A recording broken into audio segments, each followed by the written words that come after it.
Greetings, guys. So, the purpose of these videos, I just feel like I need to clarify this before I go into this next food.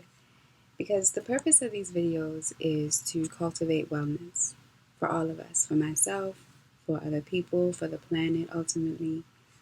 I'm trying to inspire wellness. So, in the process of inspiring, supporting, engaging wellness, I've come across this food that is purported to be the most nutrient-dense food in all of humanity's diet. And I want to share it with you. But it took me a minute to engage this food because my first experience of this food was through this cartoon. So I had a clip from Doug from the cartoon where he's thinking that he's going to go on a date with Patty and thinking that she's going to have liver and onions there in this part, but YouTube won't let me have it in a video without breaking copyright laws. So that's the video I'm referring to in this moment. Ignorant. Just ignorant. A voice calling from within our core. What are we here for? We realize that our power lies in how we live our lives and how we choose to show up. So we choose to show up as rooted crowns, and this is our living prayer. Birth from the earth, on a path to reclaim our name, nature, ancestral medicine to heal our home. We sow this prayer in our bodies between many hands and upon our land. In direct response to self-hate, for scarcity, and climate change. But it's simple for real. We plant food forests and concrete jungles, inspiring youth to lead us out the struggle, nourishing our bodies as living proof, sharing all we do to amplify this truth. Yeah, we documenting it all, bringing it to you so you can feel this call in person, online. Yeah, we standing tall, rooted crowns. Let's rock with it, y'all. All right, support squad, ready to watch Mama do her thing? We are on, babe. Blah. Face exercises. Blah, blah, blah, blah. So, excuse me while I make a dish. Liver and onions. So, in traditional cultures, they didn't throw away organ meats. They actually prized them as one of the most nutrient-dense foods, superfoods, in all of the human diet. Some cultures even valued it more than steak. It was that good. And this is with good reason, because liver is very nutrient-dense. It's an excellent protein, excellent source of protein, high-quality protein. It's nature's most concentrated form of vitamin A, which I'll go into a little bit more in another video, but basically it's an actual form of vitamin A and not like a form you have to convert, basically beta-carotene. And when you go and look at certain vegetables, they will say that it has vitamin A, but it actually has beta-carotene, which can convert to vitamin A, but very ineffectively. And in some people, it can't convert at all. But I'll go into more about vitamin A and other fat-soluble vitamins in other videos. But like I'm saying, liver is a very concentrated, the most concentrated form of vitamin A. It also has all the B vitamins, especially B12 and even B9 or folate, which is sometimes kind of difficult to get according to some people. It contains more vitamin C per gram than apples and carrots. It has a little bit of vitamin D and E depending on where you're looking. Chicken, goose, and duck liver are some of the most concentrated forms, or the best forms of where we can get vitamin K2. This video is an introduction to Nose to Tail series. Oh, right. So this video in combination with our bone broth video, we're going to be starting a series. And this series is going to be called Nose to Tail. And we kind of mentioned why that's important with our last video, but I'll just kind of go into it how when you use the whole animal, to me, you're respecting the animal. And you're also getting nutrients that you wouldn't get in the lean meats. When you eat organ meats, when you eat the bones, when you eat other things that we'll go into over time, some things that I haven't experienced yet and some things that I don't know how we're going to experience them, but I'm going to try. When you eat these things, you're getting different kinds of nutrients. So, in liver, specifically, we have all the things we mentioned. There's also all these different trace elements, minerals, such as copper, which is actually kind of difficult to get. And as long as you keep it balanced with zinc, it's actually really important to have. So liver is one of the best sources of that as well. Liver is somewhere you can get zinc, you can get chromium, you can get a highly usable form of iron. So that's really important for anemics out there. People who have anemia, I'm not going to say anemics, but for people who have anemia, liver is really valuable for you as well. It also has choline and biotin and selenium, and fish liver has iodine, a lot of iodine, but other livers have some iodine too. It just depends on where you're looking, like what sources you're looking at to see what kind of nutrients that food has. And it's also a really valuable form of CoQ10, which is really important for cardiovascular function, cardiovascular health. Heart as well. Heart as well, heart? Yeah. Yeah. Yeah, so heart has like the most, right? CoQ10? I don't know, but maybe that's what I've read. That's what you read? Okay, so maybe we've had some heart so far, but we haven't really, I haven't really started to organize my notes around the value and nutrients in heart yet. But it's something that we're definitely going to eventually engage. Yeah, it's like, I love heart too. What's your name? Peru. That's right, the heart of Heru. What's my name? Love. Baba Lane. Right. Alright, so liver also has this really interesting anti-fatigue factor. It was something that was discovered in the 1950s. This researcher, his name was Ershoff. In the 1950s, he did an experiment where he took 3 groups of rats. And with one group, he gave 11 vitamins. In another group, he gave 11 vitamins plus an extra B complex. And then in the third group, he gave the same 11 vitamins, but instead of the B complex, he gave them... I'm multitasking, like... And with the third group, he added 11 vitamins, but instead of the B complex, he put 10% of their diet as powdered liver. So I'll just read you the findings of the experiment. This was published in a 1975 article in Prevention magazine. So after several weeks, the animals were placed one by one into a drum of cold water, from which they could not climb out. They literally were forced to sink or swim. Rats in the first group swam for an average of 13.3 minutes before giving up. The second group, which had the added fortification of B vitamins, swam for an average of 13.4 minutes.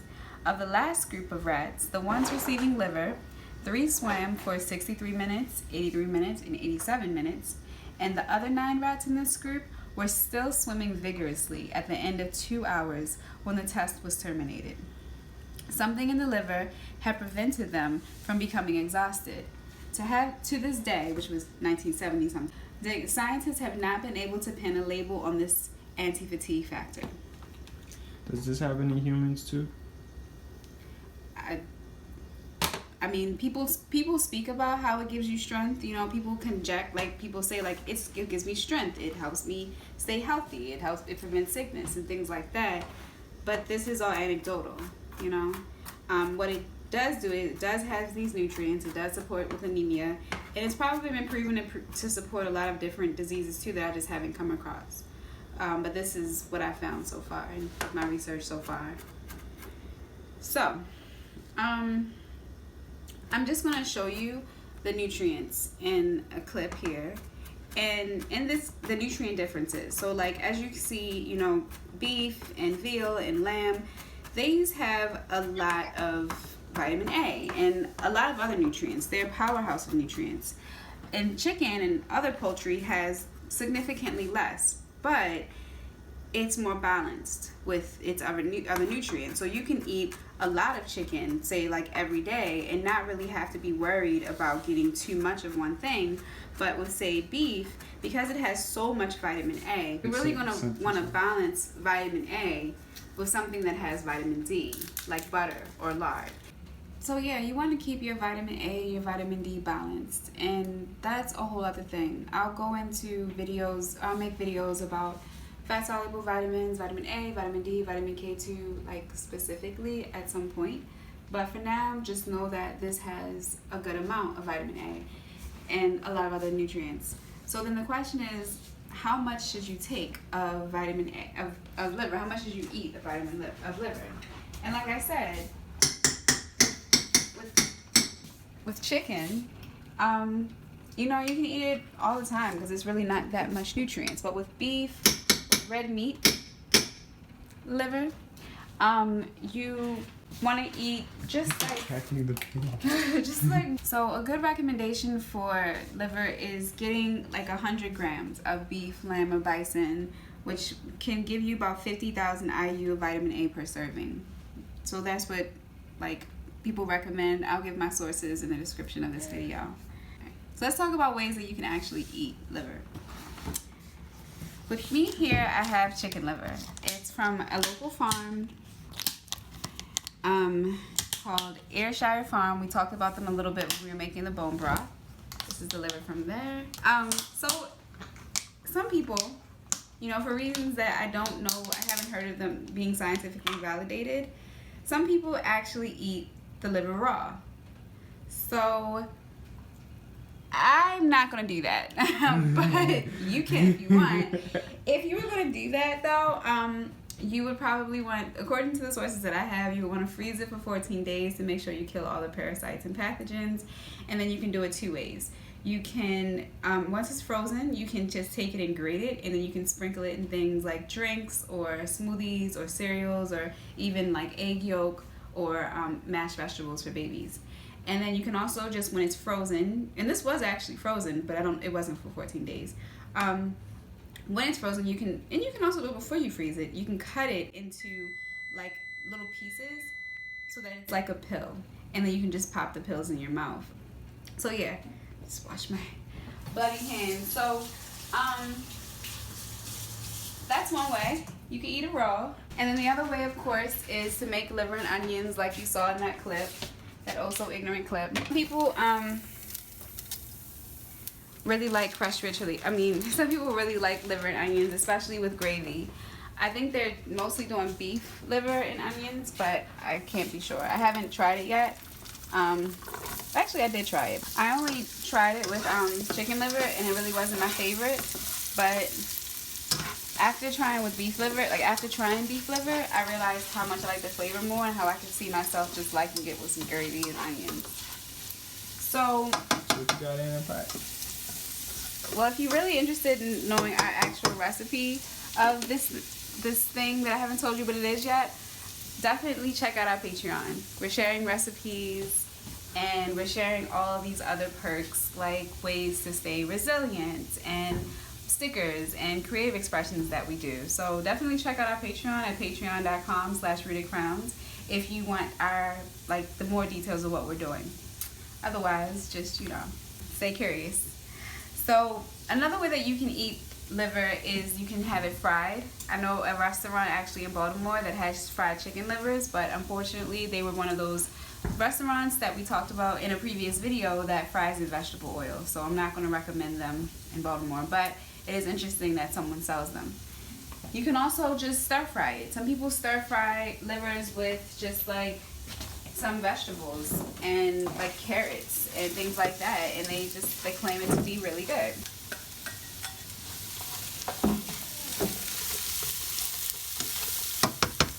So Lev was actually the one to, I was making this dish, so I'll tell you what it is in a few minutes.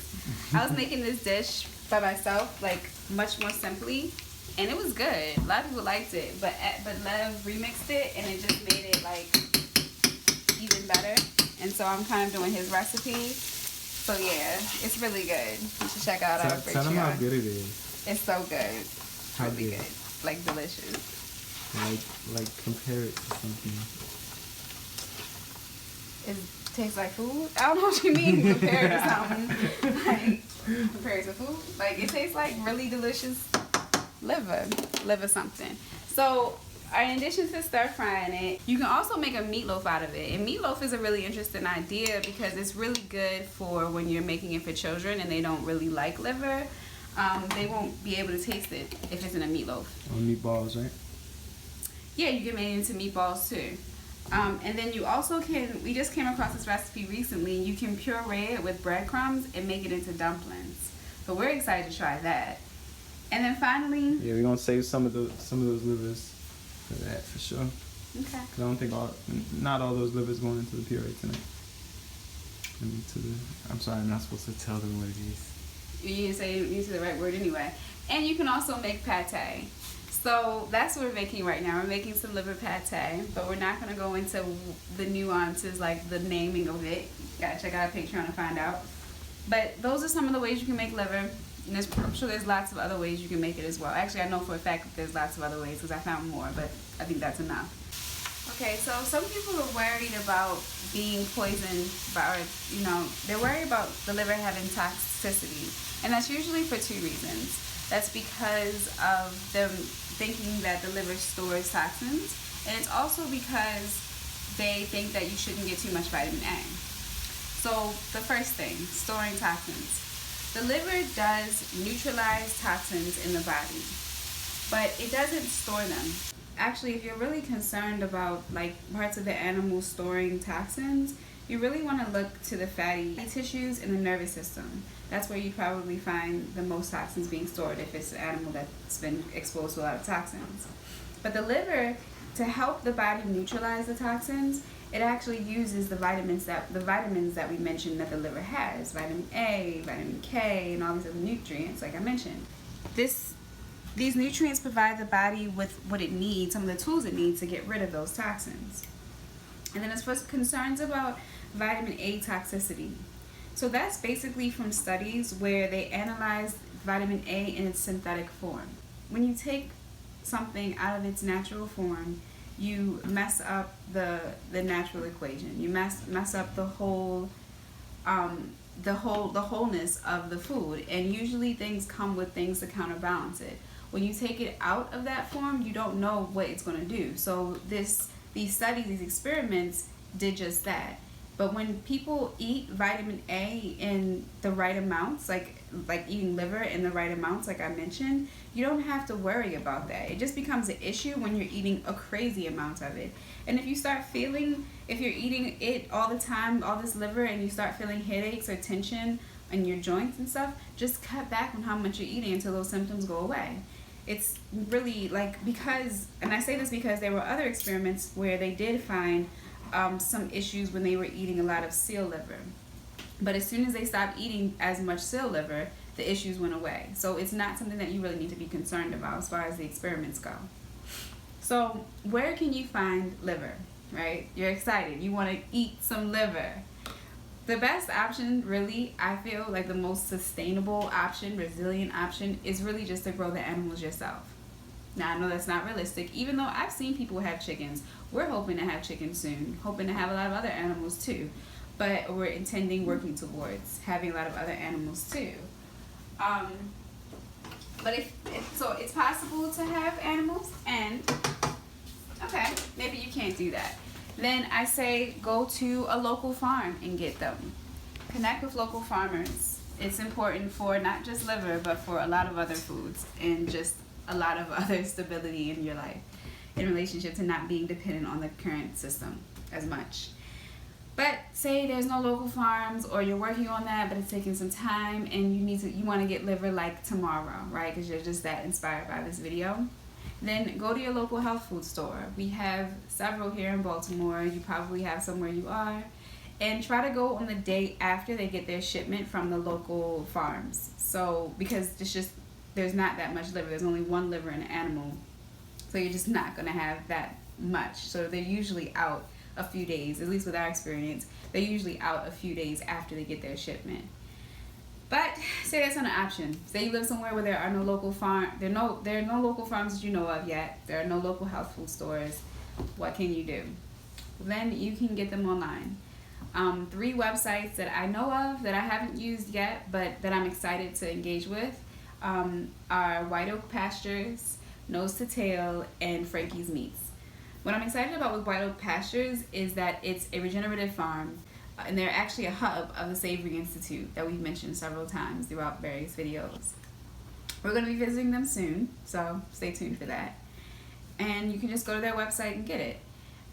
They definitely say they don't have that much because it's in high demand, because it's just that great. Same thing with nosetotale.com. They have everything, right? But again, there's only one liver. in the body, so you just can't expect it always to be in stock. The reason that I recommend nose to tail, as far as I can tell so far, and I'm gonna keep looking into them, keep developing a relationship with them. We haven't ordered from them yet because we can get it from a local farm. But the reason I like nose to tail is because it's ran by someone who really understands the value of the nourishment in animal foods and the value of regenerative farming. So they get their animal foods, I believe, from Pennsylvania. Don't quote me. And it's made by someone who's making a documentary on this stuff. So I just see him as a valuable person. And then the third, Frankie's Meats. He's just been around this regenerative eating food game for a really long time. He has lots of YouTube videos, and he just has a large following. And I know that he tries to have the cheapest animal foods from pasture-raised, grass-fed animals that you can get. From what I understand, he ships those cross-country, some of the things, so there's that to take into account. But if you're looking for the least expensive, you may want to check him out. And then your final option is you can just go to Asian markets or places that sell fish, African markets, Caribbean markets, places that sell fresh fish, especially only really wild-caught fish.